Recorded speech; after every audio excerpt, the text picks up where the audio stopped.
to Thought Leaders, the podcast series with educational leaders. Each week on this podcast, we will meet educational thought leaders where we're going to discuss about the opportunities and challenges facing in the education industry in the 21st century. Today, I am joined by someone who is an educational leader having an experience of 21 years in the education industry, having worked with group of reputed schools in India.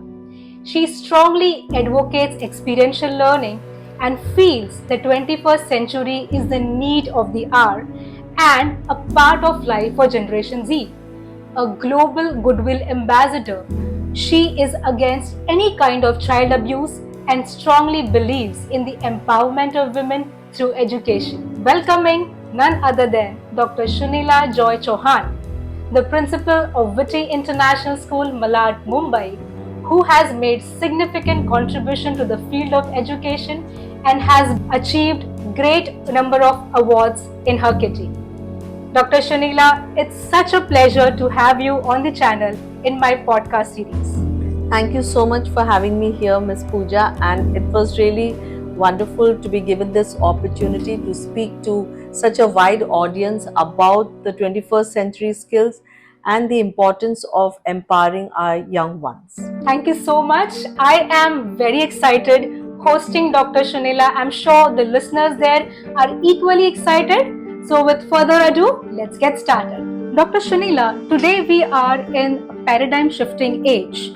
Schools, universities and societies at large are having a lot of questions when it comes to education, be it technological, social, economical or politics. It's really going to have a lot of impact and influence in the education industry today, and they want to understand what influence or what kind of changes are we going to do in the structure of education. Do you agree that currently we are educating children in the right way and preparing them for the 21st century skills? So yes, to an extent, I can say that India has a wonderful history of education and we have come a long way, because today, if you look at top doctors, engineers, they are all Indians, right? So definitely we are doing something right, but at the same time, we need to see the balance. We need to see that it's not only content driven, and that is where the challenge is, because application based learning actually empowers children to be lifelong learners, where they can actually apply what they've learned rather than just being only content driven. Now when you talk about 21st century skills, the critical thinking skills need to be developed. It can be developed when you get children out of their comfort zone. You make them think and say, take accountability for why you are saying something is yes or no.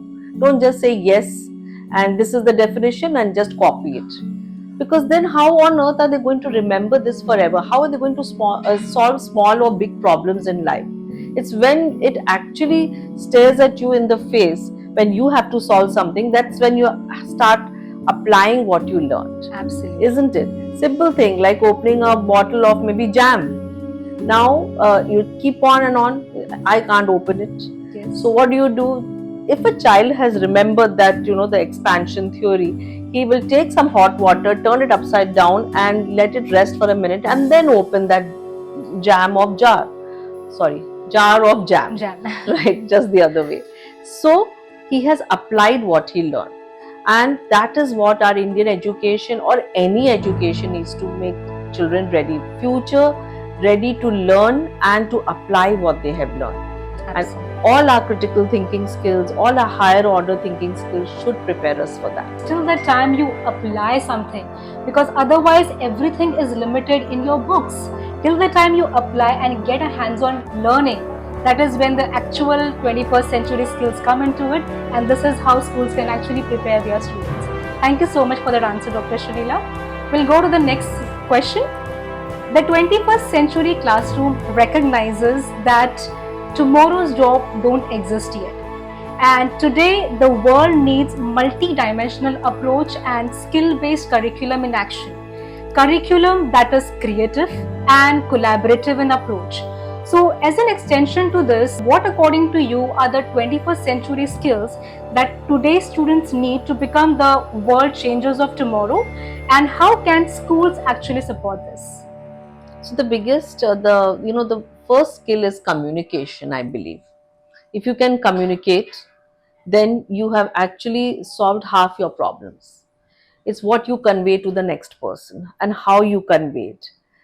Today our degrees are the entry point. We show our degrees, but then when you open your mouth and you find that that you're not able to convey and convince that person that you are the best in the market, even if you're looking for a job, then you have lost it, right? Absolutely. Today you are able to speak so fluently, so coherently, and express to so many wonderful people out here exactly what is required of this podcast. Yes. So, in the same way, communication, I believe, is the greatest skill, and along with that, technology, because they go hand in hand. Right. Today, we try to save some time when we try to frame some kind of say message on Chat GPT. Our work is getting easier because we can multitask, we can do something else quickly, we can have a well written, whatever message or mail without spending so much time thinking about it.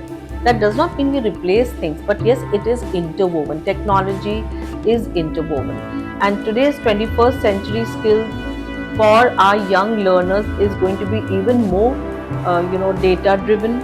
It's going to be more streamlined, and it's going to be even more what should I say, it's got content, but then at the same time when you have it with technology and you can use that data, I think that is where all our 21st century skills with financial literacy, digital literacy are to be balanced. Yeah. All right. Thank you so much for that answer. Communication is definitely a key. It just takes me back to my college days when we completed our public relations and all those courses, and there was a time when we had to go for an interview.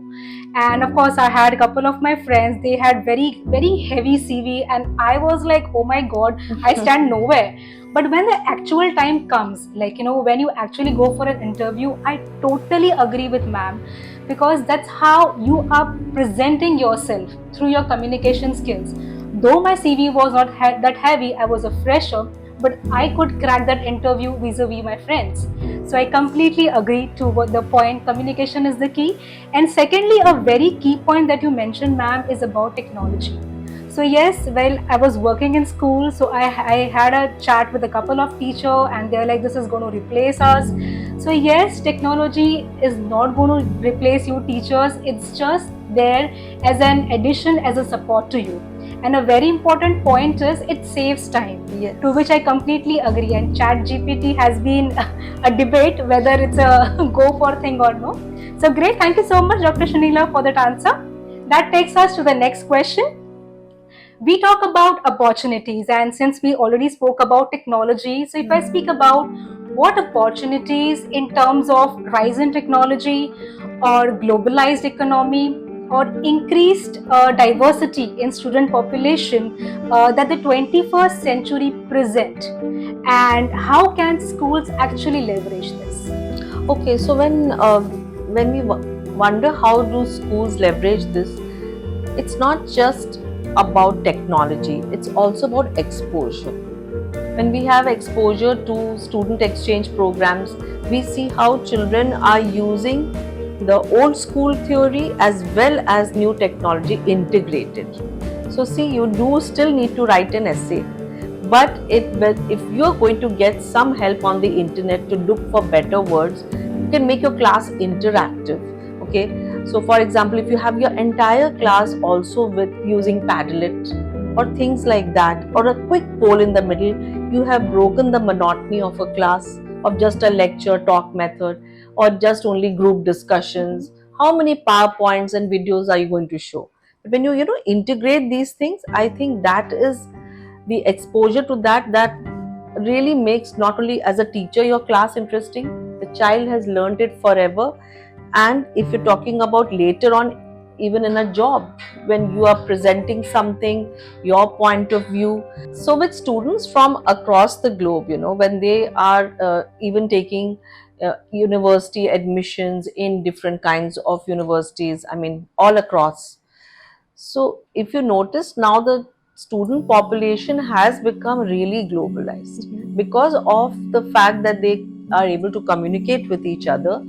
Children all over the world have become more focused. As a generation, they are very focused. You should see, I want so many A stars because I'm going to plan this university, that university. And that has also happened because of communication and the use of obviously technology. Recently, when our students went on a French exchange program, we saw that the diversity, though I mean, children, some would be veg, some would be non-veg, some have a different, upbringing, obviously. But that cross-cultural, that cross-country exchange also helped in them becoming more tolerant, liberal in terms of their thought process, also ready to collab very easily. So we have subjects like global perspectives, which actually is more of a skill-based curriculum, where you assess different kinds of skills, you teach it and you assess it. So we could see all these things, shaping up and taking place. And that is what the 21st century skills was all about. It's all about this collaboration with globally, and that happens when we are not so close and we are ready to expose our students to that. Maintain your values and cultures. No one says don't do that. But at the same time, let them know what's around, because they're going to come to know anyways. It's just that you have to give them that information in the right way.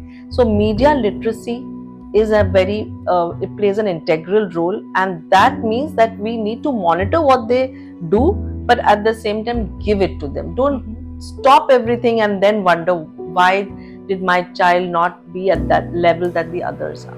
Absolutely, absolutely. Yes, exposure is something which I think it's a good learning. And student exchange program has been a hit among kids also, not only schools, because it actually gives you a good exposure. Like, of course, as ma'am suggests, said, we stick to our values, we stick to our culture. But also there's some kind of fun and excitement when you learn the culture and values of other countries. It makes you more open-minded, and of course the accent or the language differs when you actually go from places to places. So every journey, every step, we are learning, we are exposing ourselves, and that is actually the need of 21st century. So absolutely, and I think so Witty International School is absolutely doing a wonderful job. Thank you. So since we have spoken a lot about technology, so my next question to you, Dr. Shunila, is how is Witty International School integrating technology in school, and what steps or measures you are taking, or what technology, advanced technology we have in Witty International School to ensure that the teaching and learning happens with ease and efficiently? Okay, so first of all our teachers are well trained to implement the curriculum, because that is the first step. Children, anyway, they are born with the latest technology, you can say, because they use it. But then, how do we bring it into class? And that is by constantly upskilling the of course, the parents, but more important right now, the teachers, because they are going to be the first ones. So whether be it Google Classroom or the proper liberal use of computers in the class, children are not supposed to bring it, but the teachers make the classroom experience interactive. And that is not only, as I was saying, through showing a YouTube video or something like that. It would be like a certain presentation by the children using technology, uses of there are so many applications, like we usually use polls and Padlet to make the class more interactive. We also have robotics, which is integrated, robotics as a subject where children can get exposed to AI, which is the way forward now. And each subject, because it's holistic, right? So when we talk even about the Cambridge curriculum, it's all holistic, it's all interwoven into one another. So that's what it is. It's not anywhere narrow, this subject, that subject. Everything is integrated together with technology. And we have a liberal use of each, like we even have a virtual way of doing your experiments. So if it's a lab experience, you can do that even virtually. And that means we save a lot on time. Children who are online, who were online, actually that's when we all learned it. We all became much more tech savvy. So some of it we still continue using. So that is how technology has been integrated. And I believe that children have also helped us. They've helped the facilitators to actually learn certain things which obviously we didn't know. But yeah. Great. And I think strongly so. believe, like, when we were hit with COVID, all of a sudden we had to switch from offline to online mode. And I've seen almost all schools were, like, to the Yes. point, and they actually make a very huge change. Thank you so much, Dr. Shunila, for taking the time to chat with us and giving your valuable input when it comes to 21st century. And yes, a special thanks to all the listeners out there. We just request you to show some more love and support by sharing your thoughts and views in the comments below. And yes, stay tuned for next week when we get yet another education lead. Thank you. Thank you very much. It was really wonderful interacting with you. Thank you, ma'am. Yes, and the initiative that you have taken to connect so many people together. Thank you so everyone. much, ma'am. Thank you.